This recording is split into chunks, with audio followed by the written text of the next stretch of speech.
उमा महेश्वराय नमः। आप सभी का हमारे YouTube चैनल पर हार्दिक स्वागत है।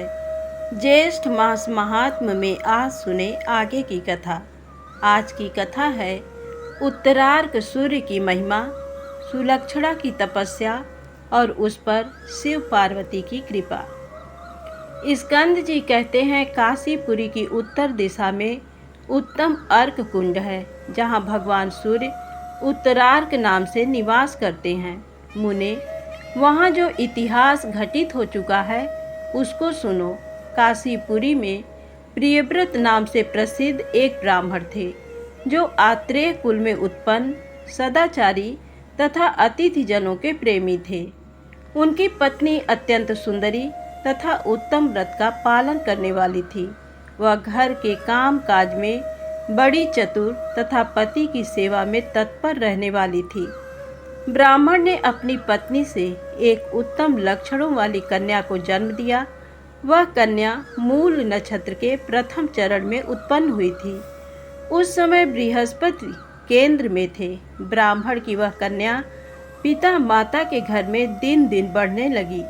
वह बड़ी रूपवती, विनयशील, सदाचार परायण तथा माता पिता का प्रिय करने वाली थी। घर की सामग्रियों को माज धोकर साफ सुथरा रखने में अत्यंत निपुण थी। वह अपने पिता के घर में जैसे जैसे बढ़ने लगी, वैसे ही वैसे उसके पिता के मन में ये चिंता भी बढ़ने लगी कि मेरी ये परम सुंदरी, उत्तम लक्षणों वाली श्रेष्ठ कन्या किसको देने योग्य है। इसके योग्य उत्तम वर मुझे कहाँ मिलेगा, जो कुल, अवस्था, शील, स्वभाव, शास्त्र अध्ययन, रूप और धन से भी संपन्न हो। किसके साथ ब्याह होने पर इसे सुख मिलेगा। इस प्रकार चिंता नामक ज्वर से ग्रस्त हो प्रियव्रत ब्राह्मण गृह आदि सब वस्तुओं का त्याग करके मृत्यु को प्राप्त हो गए।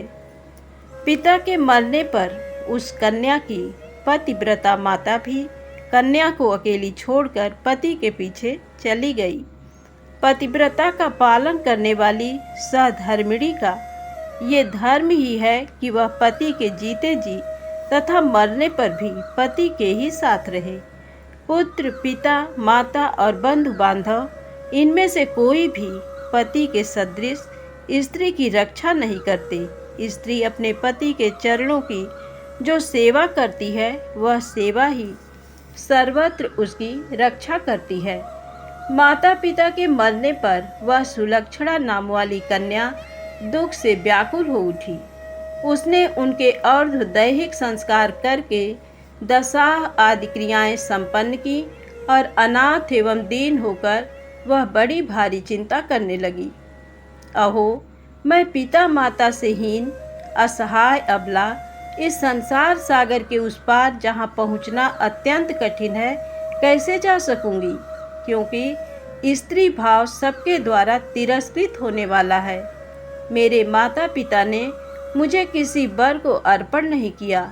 ऐसी दशा में मैं स्वेच्छा से दूसरे किसी वर का वरण कैसे करूं? यदि मैंने किसी का वरण कर भी लिया तो भी यदि वह कुलीन, गुणवान, सुशील और अपने अनुकूल रहने वाला ना मिला तो उसके वरण करने से भी क्या लाभ होगा। इस प्रकार चिंता करती हुई रूप, उदारता और गुणों से युक्त उस ब्राह्मण कन्या ने अनेकों युवकों द्वारा प्रतिदिन बार बार प्रार्थना की जाने पर भी किसी को अपने हृदय में स्थान नहीं दिया। माता पिता की मृत्यु और उनके अद्भुत वात्सल्य का विचार करके वह बार बार अपनी और इस नश्वर संसार की निंदा करने लगी। अहो, जिन्होंने मुझे जन्म दिया और बड़े प्यार दुलार से पाला, वे मेरे माता पिता कहाँ चले गए। देहधारी जीव की इस अनित्यता को धिक्कार है। जैसे मेरे ही आगे मेरे माता पिता का शरीर चला गया, उसी प्रकार मेरा भी शरीर चला जाएगा। ऐसा विचार करके उस बालिका ने अपने मन और इंद्रियों को काबू में किया और स्थिर चित्त हो दृढ़ता पूर्वक ब्रह्मचर्य का पालन करती हुई वह उत्तरार्क देव के समीप कठोर तपस्या करने लगी। उसकी तपस्या के समय प्रतिदिन एक छोटी सी बकरी उसके आगे आकर अविचल भाव से खड़ी हो जाती। फिर संध्या के समय वह कुछ घास तथा पत्ते आदि चरकर और उत्तरार्क कुंड का जल पीकर अपने स्वामी के घर को लौट जाती थी। इस प्रकार 5-6 वर्ष व्यतीत होने पर एक दिन भगवान शिव पार्वती देवी के साथ लीला पूर्वक विचरते हुए वहां आए। उत्तरार्क देव के समीप तपस्या करती हुई सुलक्षणा को उन्होंने ठूंठ पेड़ की भांति अविचल और तपस्या से अत्यंत दुर्बल देखा। तब दयामयी पार्वती देवी ने भगवान शंकर से निवेदन किया, देव, ये सुंदरी कन्या बंधु बांधवों से हीन है, इसे वर देकर अनुग्रहित कीजिए। पार्वती जी का ये वचन सुनकर दया सागर भगवान शिव ने नेत्र बंद कर समाधि में स्थित हुई उस कन्या से वर देने के लिए उद्यत होकर बोले, उत्तम व्रत का पालन करने वाली सुलक्षणे, मैं तुम पर बहुत प्रसन्न हूँ, तुम कोई वर मांगो।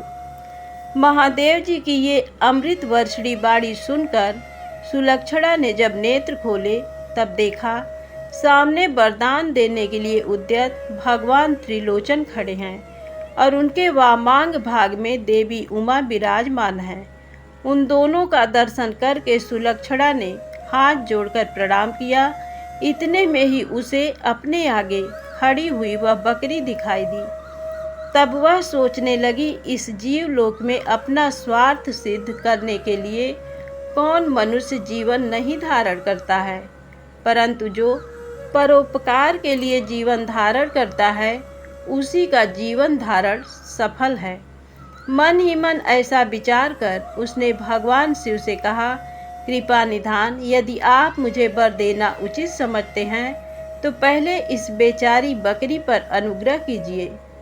सुलक्षणा की ये परोपकार से सुशोभित वाणी सुनकर शरणागतों की पीड़ा दूर करने वाले भगवान शंकर बहुत प्रसन्न हुए और पार्वती देवी से इस प्रकार बोले, गिरिराज नंदिनी, देखो, साधु पुरुषों की ऐसी ही परोपकार युक्त बुद्धि होती है। संपूर्ण लोकों में वे ही धन्य हैं और वे ही संपूर्ण धर्मों के आश्रय हैं जो सर्वथा परोपकार के लिए यत्न करते हैं। सब वस्तुओं का संग्रह भी कहीं दीर्घकाल तक नहीं ठहरता, एकमात्र परोपकार ही चिर अस्थायी होता है। ये सुलक्षणा परम धन्य और अनुग्रह करने योग्य है। देवी, तुम ही बताओ, इस सुलक्षणा को और इस बकरी को भी कौन सा वरदान देना चाहिए।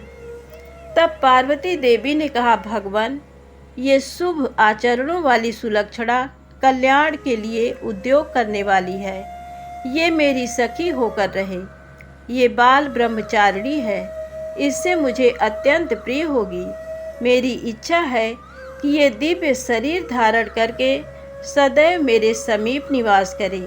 ये बकरी भी यहीं काशी नरेश की कन्या होवे और काशी में उत्तम भोगों का उपभोग करके अंत में परम मोक्ष को प्राप्त हो।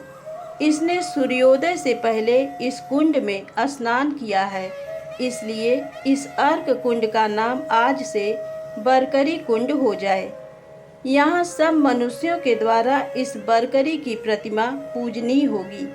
काशी तीर्थ के फल की इच्छा रखने वाले मनुष्यों को रविवार के दिन उत्तरार्क देव की वार्षिक यात्रा करनी चाहिए। इस प्रकार पार्वती जी के कहे हुए सब वचन को सिद्ध करके सर्वव्यापी भगवान विश्वनाथ ने अपने मंदिर में प्रवेश किया। धन्यवाद। एक बार प्रेम से बोलिए, शंकर भगवान की जय, पार्वती मैया की जय, काशी नगरी की जय। दोस्तों, वीडियो पसंद आई हो तो कृपया मेरे चैनल को अपना सहयोग, अपना प्यार अवश्य दें। जय माता दी, जय भोलेनाथ।